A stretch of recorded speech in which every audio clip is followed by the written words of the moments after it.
noite a todos. É um prazer estar aqui com vocês, uma alegria a gente estar dedicando o nosso tempo para as coisas que são eternas, para as coisas que são fundamentais na nossa vida. Parabéns por termos decidido vir aqui hoje, decidido pelas coisas da eternidade. Hoje, nós abrindo,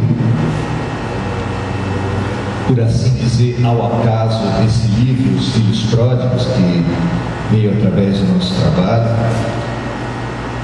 escolhemos o que conversar hoje e caiu um assunto muito interessante para a gente pensar na vida, que é o dinheiro. O dinheiro é um assunto muito importante para a gente refletir a respeito dele, especialmente no aspecto espiritual, do ponto de vista da eternidade. Porque viver bem, evoluir, é tomar boas decisões. E para tomar boas decisões, a ferramenta fundamental é o valor. Que valores norteiam as suas decisões? Que valores norteiam os teus pensamentos, as tuas ações? Que valores norteiam a tua vida? O dinheiro tem alguma importância nas decisões humanas? É interessante porque a própria palavra valor, um dos sinônimos para valor é dinheiro. A bolsa de valores. Quando um trabalhador fala para o chefe que está precisando de mais valorização, passa necessariamente por dinheiro. O dinheiro assumiu um valor central na nossa sociedade, e é interessante pensar a respeito disso, inclusive, ou principalmente, sob o ponto de vista do cristianismo. Jesus escolheu como símbolo, em diversas passagens para nos ensinar a respeito dos valores da vida, ele escolheu como símbolo o dinheiro. Talvez a gente pudesse fazer um seminário sobre o papel do dinheiro no ensinamento de Jesus. Tão forte é a imagem para o mestre para nos ensinar os valores fundamentais da vida. Nessa passagem que a gente estuda hoje, é a passagem que talvez origine o mau entendimento do papel do dinheiro dentro do cristianismo. Porque Jesus fala assim: é mais fácil um camelo passar pelo fundo de uma agulha do que um rico entrar no reino dos céus. É claro que a gente precisa entender, segundo o próprio Jesus, olhar as palavras sagradas, olhar as escrituras pelo Espírito e não pela letra que mata, pelo Espírito que vivifica. Mas o ser humano tem olhado as escrituras pela palavra. Inclusive, muitos se referem ao Novo Testamento como a palavra.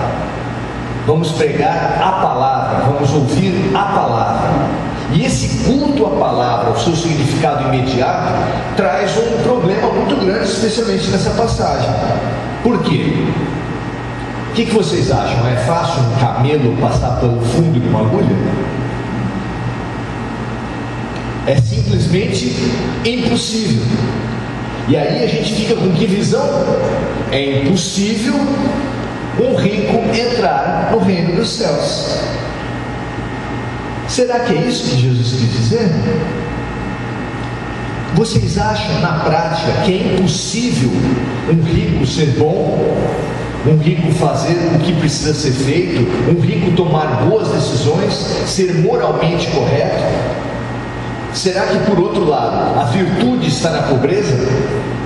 Os pobres então seriam santos, seriam pessoas melhores que os ricos? Será que é isso que Jesus quis dizer?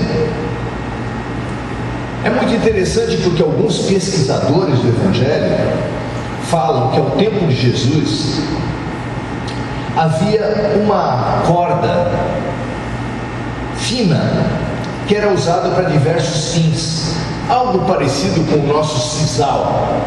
Para quem não lembra, para quem não sabe, é uma corda feita de fibras vegetais que tem fibras muito grossas, ficam fiapos grossos para fora.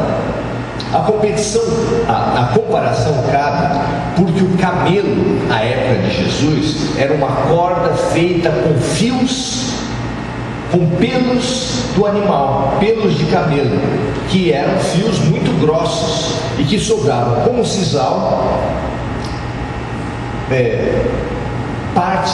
pontas muito grossas para fora do fio principal. Isso fazia com que fosse muito difícil pegar um camelo na época de Cristo e passar pelo fundo de uma agulha, mesmo uma agulha grande.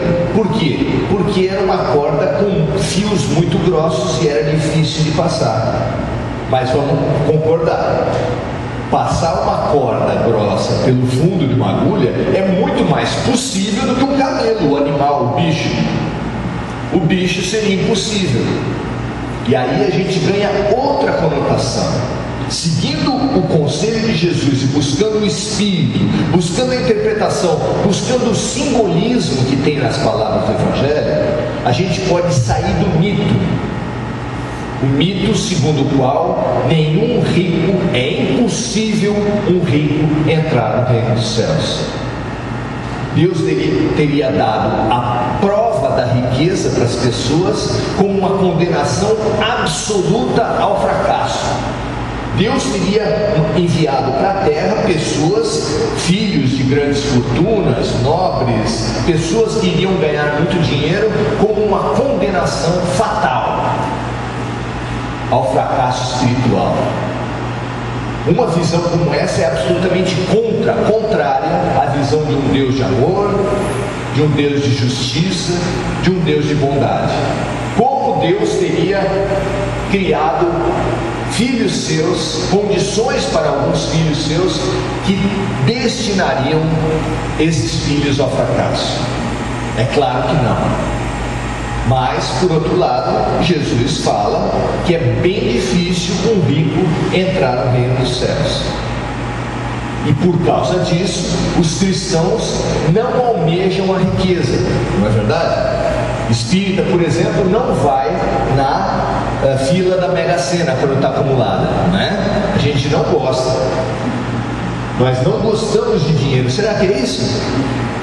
Pela história do cristianismo, vocês acham que o cristianismo lutou pelo dinheiro? Ainda hoje, dá valor para o dinheiro? Triste é a história do cristianismo com o dinheiro. Que exemplos a gente pode dar? As indulgências. Teve uma época que a Igreja Católica queria construir a Capela Sistina. Fez um orçamento, comparou com o seu caixa e viu que não dava para fazer, porque era muito caro. Eles estavam querendo fazer uma grande obra como realmente fizeram. E aí alguém teve uma ideia de instituir as indulgências, que era um cardápio, vamos dizer assim, com todos os pecados e quanto a pessoa precisaria pagar para se ver livre daqueles pecados, para ficar de bem com Deus. E ali tinha para cada pecado um tipo de pagamento que você pagava à igreja e aquilo servia como um indulto. Você ficava quites com os céus pelo pagamento do dinheiro à igreja. Foi uma das 90 e poucas teses que fez o protestantismo, que instituiu o protestantismo, pela figura de Martinho Lutero. Ele pregou as portas da igreja em que ele trabalhava, porque ele era um trabalhador da igreja católica, ele era um frei, se não me engano, e uma das teses que ele condenou, que ele se insurgiu contra as indulgências, achava aquilo um absurdo. Hoje, os protestantes, talvez uma linha pelo menos do protestantismo, que é o neopentecostalismo, talvez seja a corrente cristã que mais importância dê para o dinheiro, porque alguns pastores hoje falam que só se vai ao reino dos céus pagando dízimo. Fato, aliás, que foi previsto pelo próprio Jesus. Quando Jesus, numa passagem do Evangelho, falou assim: eu sou o bom pastor, que conhece todas as suas ovelhas pelo nome, ele alertou a todos nós. Mas há pastores que são mercenários, que apenas pastoreiam pelo dinheiro. Isso é muito interessante você ver no próprio Evangelho esse tipo de alerta de Jesus. Pensar a respeito do dinheiro é fundamental. Não só pensar na sociedade, pensar no que os empresários e os políticos têm feito por causa do dinheiro, denunciados pela Operação Lava Jato. Agora, a Polícia Federal anuncia uma outra operação centrada no trabalho dos doleiros. Outra vez, o dinheiro. Os grandes investigadores de crimes do mundo todo falam que os grandes crimes precisam ser investigados seguindo o dinheiro. É um lema da investigação hoje: siga o dinheiro, para você poder caracterizar a culpa dos criminosos.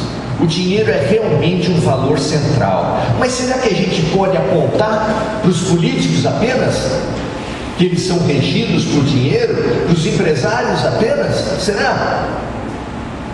Se você vai ver a história da vida de uma criança desde o início, você vai ver a importância que nós damos ao dinheiro.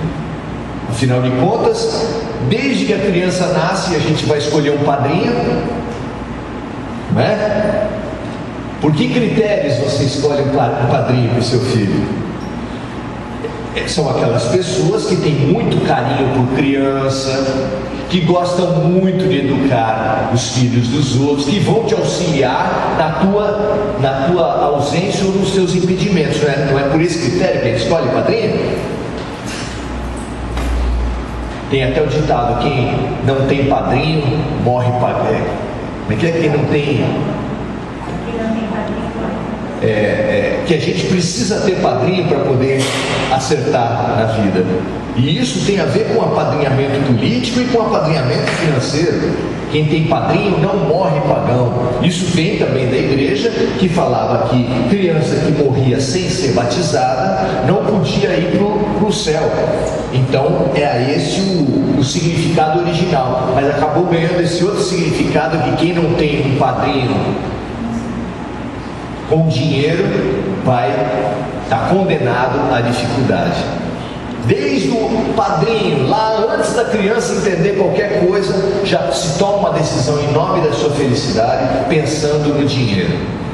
Depois a criança vai para a escola, começa a ter amigos na escola, e são muitos os pais que selecionam os amigos, que falam: não escolha esse, não fique com esse, escolha outros.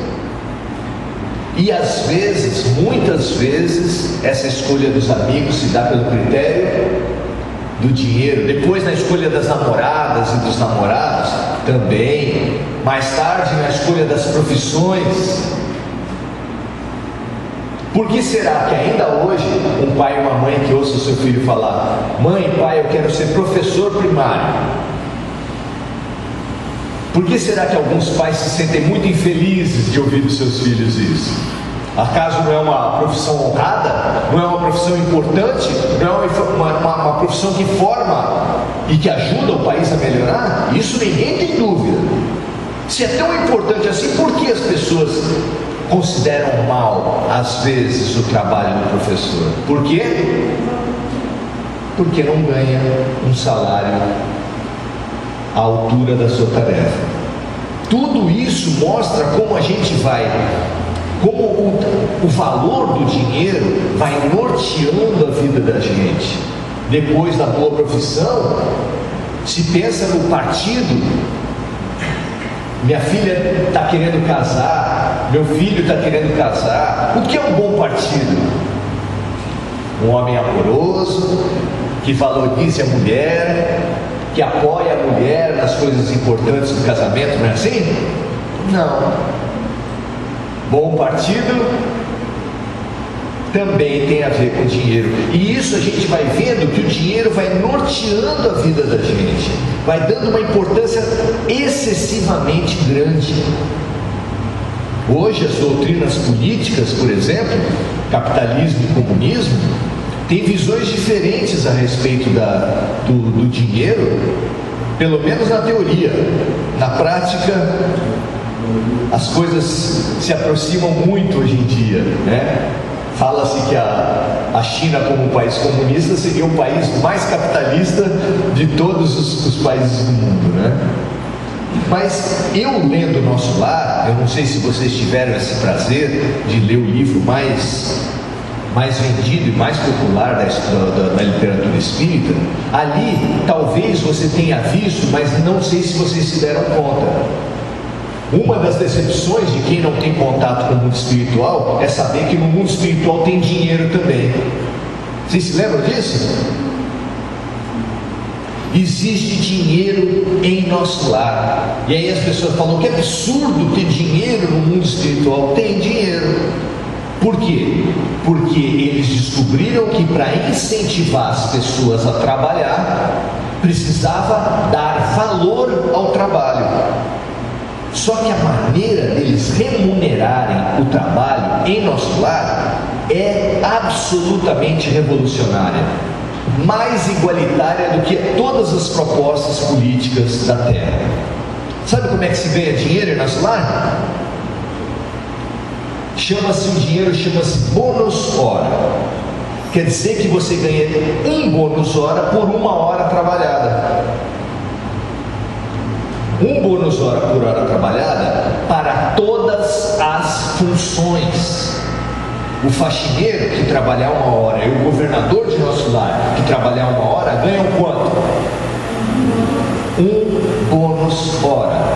Tem proposta mais igualitária que essa? Alguém já ouviu falar de uma proposta mais igualitária que essa? Significativo que uma das ministras de Nosso Lar, a ministra veneranda, por ocasião do tempo que André Luiz esteve por lá, foi feita uma festa para ela. Sabe por quê?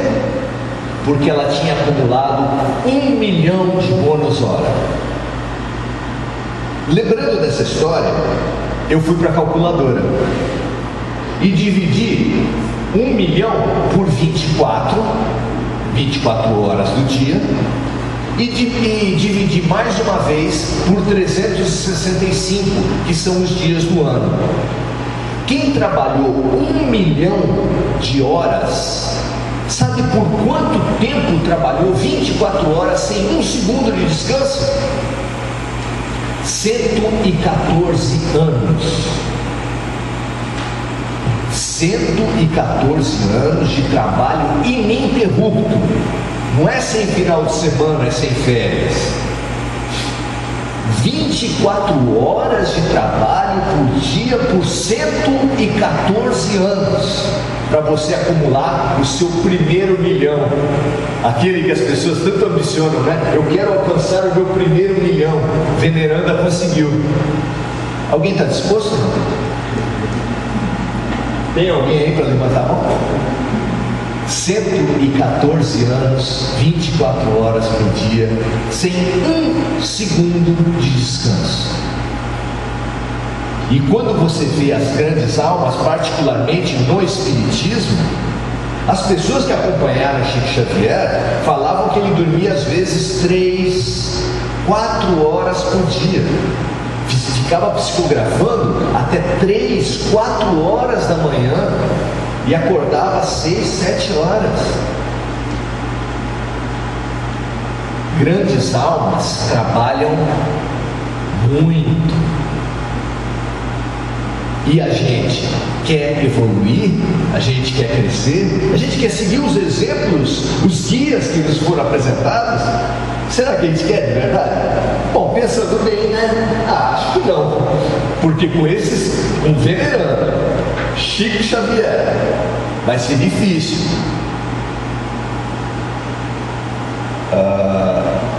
As pessoas mais próximas falavam que era difícil acompanhar, que as pessoas não queriam dormir na casa de Chico Xavier porque era dificílimo acompanhar o velhinho.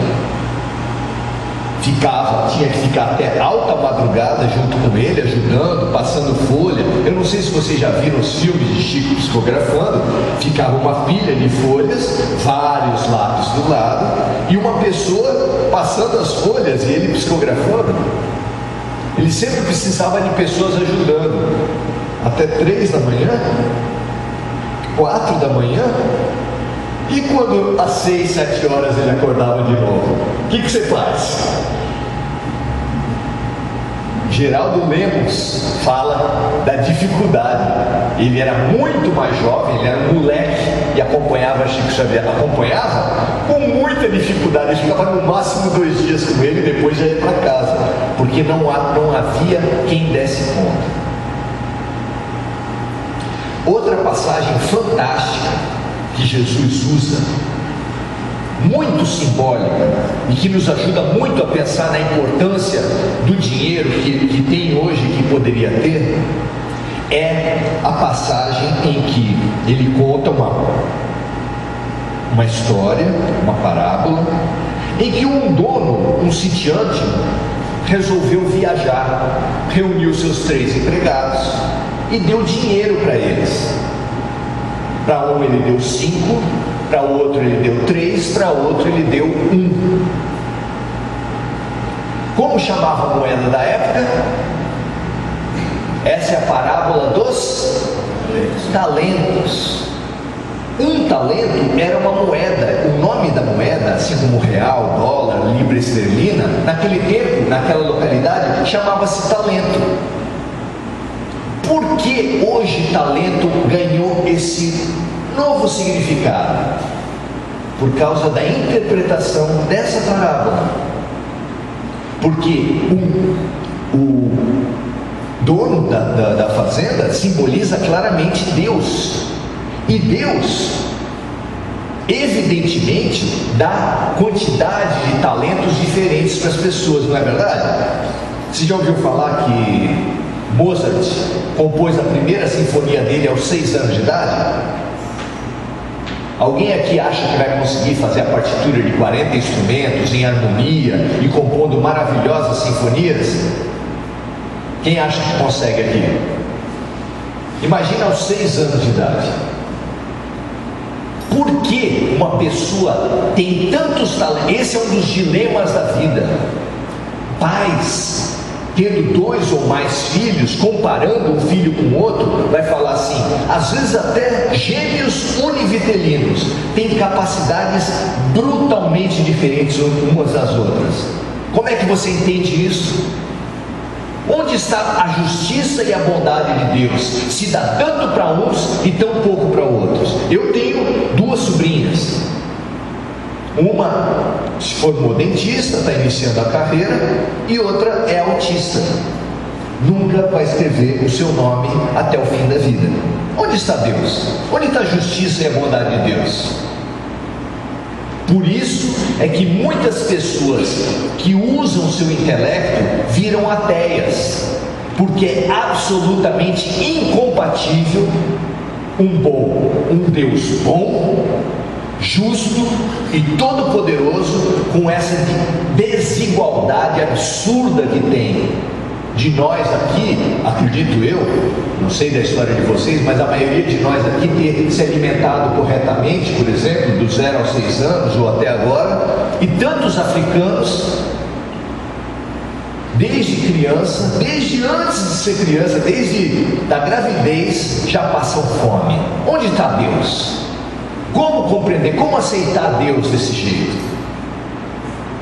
Só existe uma chave da reconciliação da criatura com o Criador. E essa chave fala que a vida não começa na gravidez.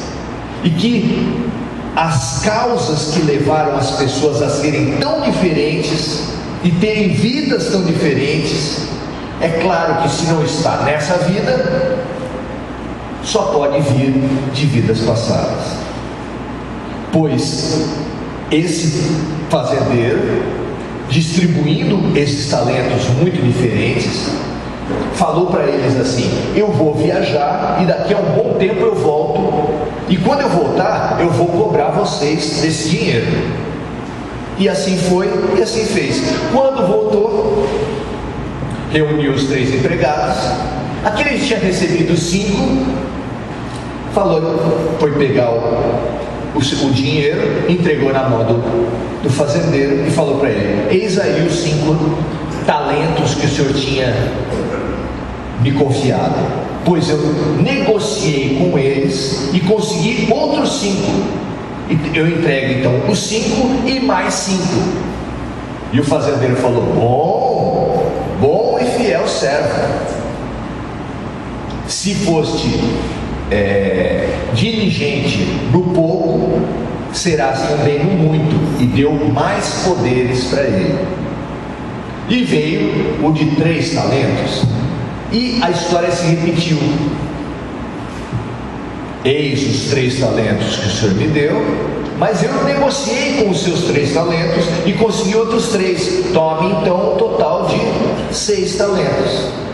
A mesma resposta. Apesar dele ter lucrado apenas 3 e do outro ter lucrado 5, a resposta foi a mesma.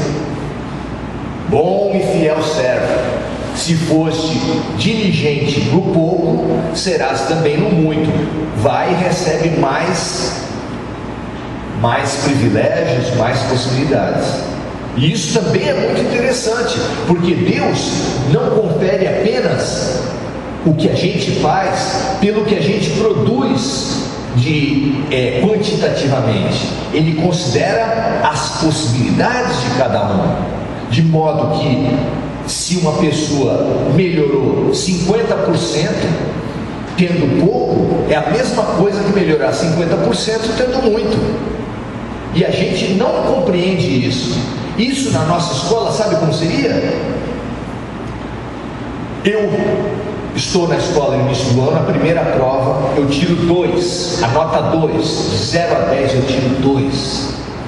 Ele tira 5.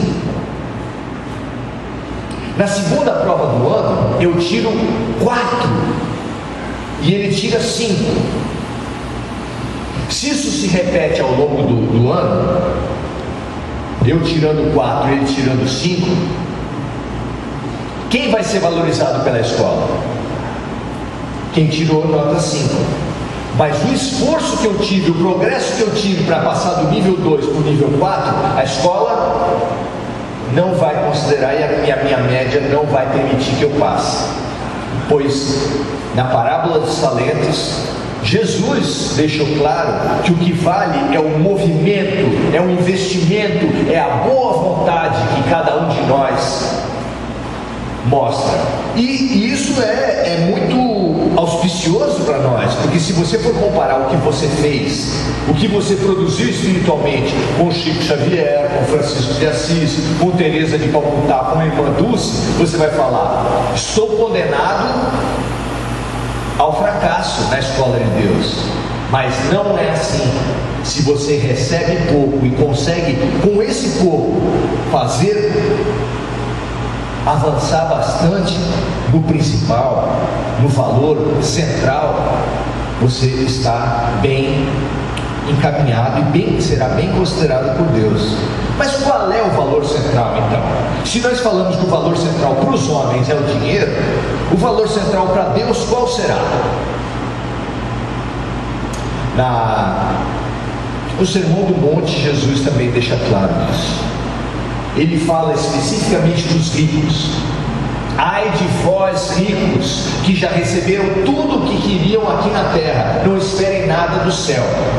Mas são bem-aventurados os humildes, porque deles será o reino dos céus. São bem-aventurados os que sofrem, porque eles serão consolados. São bem-aventurados os pacíficos, porque eles herdarão a terra.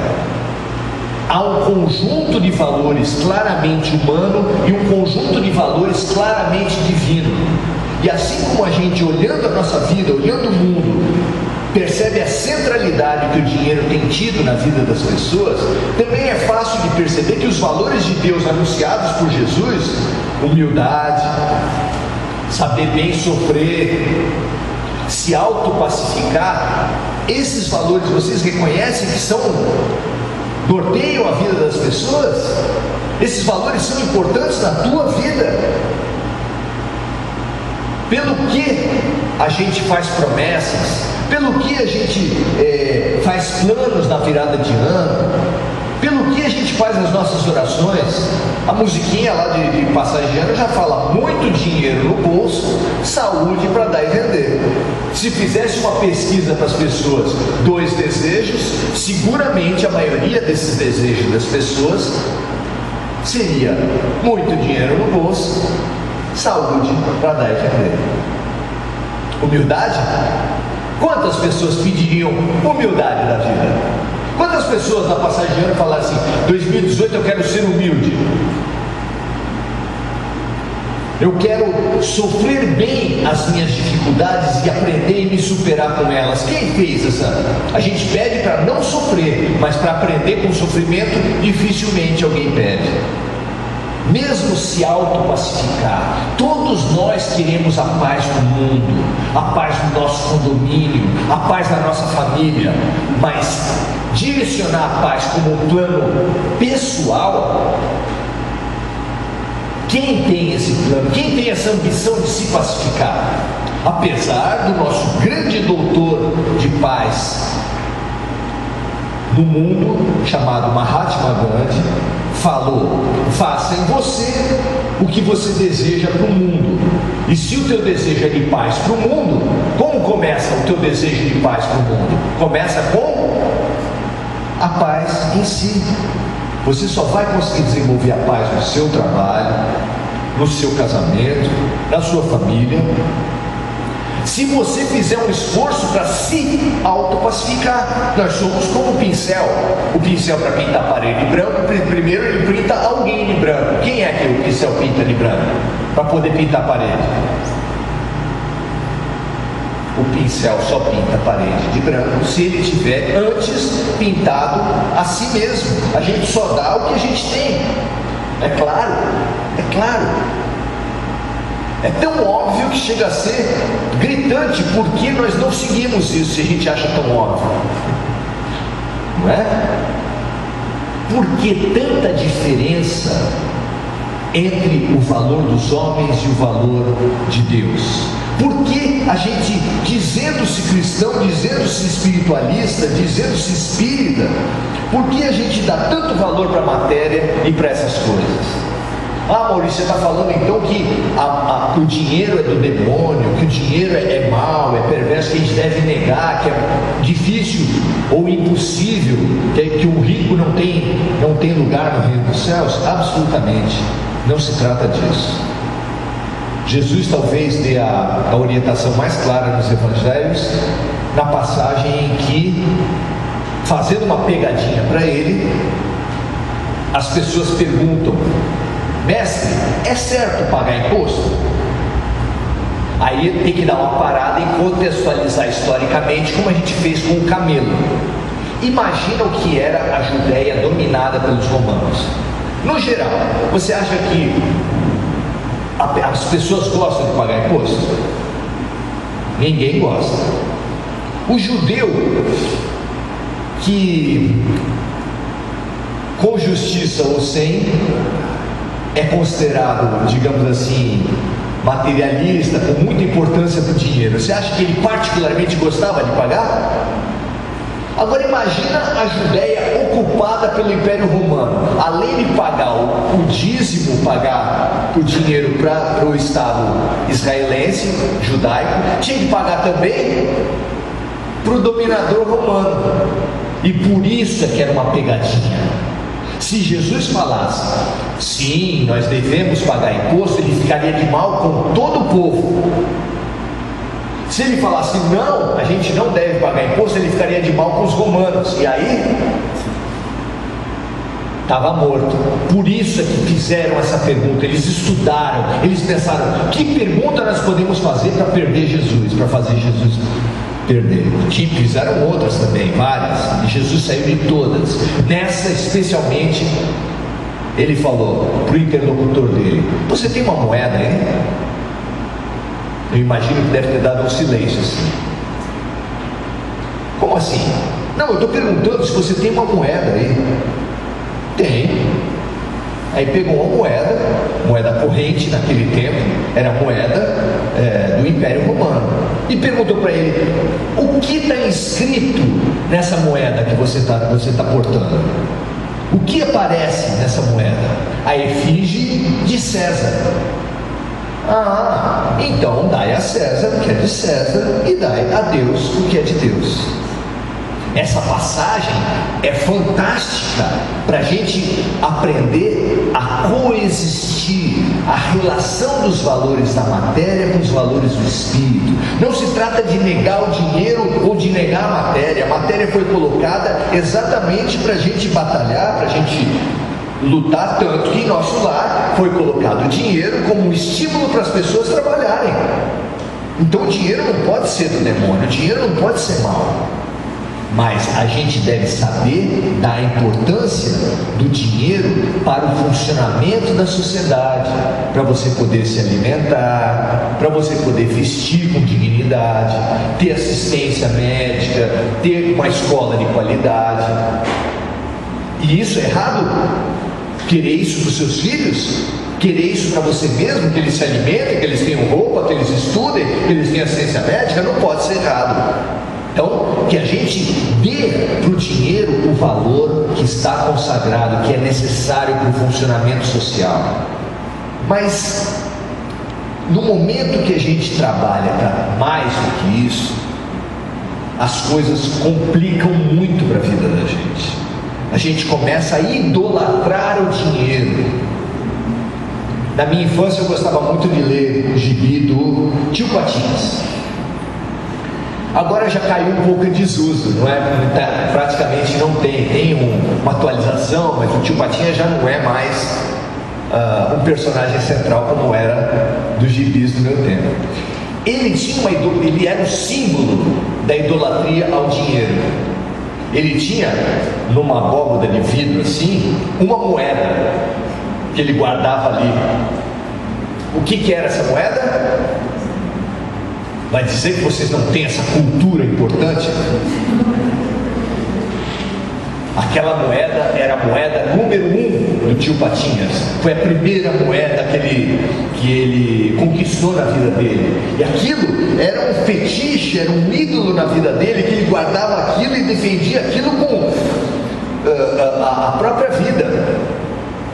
No caminho para o templo, para o lugar por excelência do Tio Patinhas, que era a caixa forte dele, tinha cercas, tinha placas: não venha, fora, não se aproxime. Você não conseguia chegar próximo dele. Tinha os irmãos Metralha que queriam roubá-lo, naturalmente. E a grande diversão dele era mergulhar no tanque de dinheiro, no tanque de moedas. Ele ficava mergulhando, nadando, era uma delícia para ele. A idolatria ao dinheiro. Nós todos já assistimos o Globo Repórter, parece que eles pegam o mesmo e reeditam várias vezes, dos ganhadores das loterias. Vocês lembram disso? Foram pessoas que ficaram felizes, que tiveram famílias bem constituídas, carreiras agradáveis, ganharam muitos amigos sinceros, não é assim? Não? Pois é, quando a gente começa a ganhar dinheiro de repente, você fica popular, tem amigo de tudo quanto é lado. Parente teu liga do Brasil inteiro. Ô Maurício! Tanto é que a primeira preocupação de quem ganha na loteria, qual é? Mantenha o meu nome em segredo, pelo amor de Deus, porque se isso cai na boca do povo, é um desastre. Mesmo assim, mesmo com todos esses cuidados, as histórias são do quê? Ajuda a lembrar. Gente levou golpe, levou facada, arrumou mulher bonita, mas que não era exatamente por amor a relação, e amigos, e ele acabou sozinho, às vezes assassinado, às vezes deixado de lado pelas suas relações. Isso é um destino de quem ganha dinheiro? Tem que ser assim? Não acredito. realmente acho, sinceramente acho, que é possível pessoas usarem bem o seu dinheiro. Mas nós temos riquezas. Alguém deve estar pensando que o Maurício deve estar louco, porque não tem riqueza nenhuma, está uma pindaíba lá em casa que eu não consigo nada. Nós temos riquezas muito grandes, e quando Jesus faz a parábola dos talentos, ele fala para a gente assim: usem bem a riqueza que vocês têm, porque se vocês forem bem no pouco, mais lhes será dado. Mas qual é a riqueza que eu tenho, Maurício? Duas riquezas fundamentais na nossa vida são a riqueza do tempo e a riqueza do pensamento. O tempo bem usado, ele abre possibilidades na tua vida. Quantas vezes você já não se pegou perdendo tempo, particularmente vendo televisão aos domingos, né? Big Brother, ou Faustão, ou Gugu. Está sendo gravado, depois vocês vão gostar. A gente perde muito tempo, e a gente gosta de perder tempo. A gente tem os nossos hobbies e fala um para o outro: não, isso aqui é meu passatempo. Como se passar o tempo fosse uma coisa boa. Será que é tão bom assim? A maioria das pessoas, quando morre, chega no mundo espiritual e chega rapidamente à conclusão de que desperdiçou o tempo. E a outra nossa grande riqueza, enorme, é o pensamento. É a partir do que você pensa e do que você sente que a tua vida vai para cima, para a luz ou para a sombra. O ditado popular, do ponto de vista espiritual, fica assim: diga-me o que pensas e o que sentes, e eu te direi com quem andas, tanto na terra quanto espiritualmente, e eu te direi quem és. Quando a gente fala que é espírita, a pessoa já fala: você está vendo algum espírito perto de mim? E eu, só para deixar mais preocupado, falo: estou. Mas não vejo nada, não tenho visão espiritual. Mas se você quer saber que tipo de presença espiritual tem estado na sua vida nas últimas semanas, analisa que tipo de sentimento e pensamento você tem cultivado. Cada sentimento e pensamento que você cultiva é um convite para o mundo espiritual, e eles atendem todos. Então, que nós aprendamos a usar bem as nossas riquezas, tanto do tempo, até do dinheiro também que a gente tiver, mas especialmente a riqueza do pensamento. Que a gente cultive as boas sintonias, com o mesmo apreço que a gente cultiva e faz a nossa caderneta de poupança, né? Façamos uma caderneta de poupança de bons pensamentos e bons sentimentos, porque isso vai atrair boas companhias, vai abrir possibilidades na nossa vida, vai nos franquear uma outra situação muito diferente dessa, muito maior do que $1 milhão, é ter, como disse Roberto Carlos, 1 milhão de amigos. E não era só do Facebook. 1 milhão de amigos de Facebook é relativamente mais fácil de conseguir. Meia dúzia de amigos, daqueles que realmente vivem com a gente, ouvem nossos problemas, partilham das nossas vidas, estudam as questões de uma realidade espiritual e nos ajudam a viver melhor, esses são pequenos. Será que a gente está usando bem o nosso dinheiro, o nosso talento, o nosso tempo? Essa é a reflexão da noite. Muito obrigado.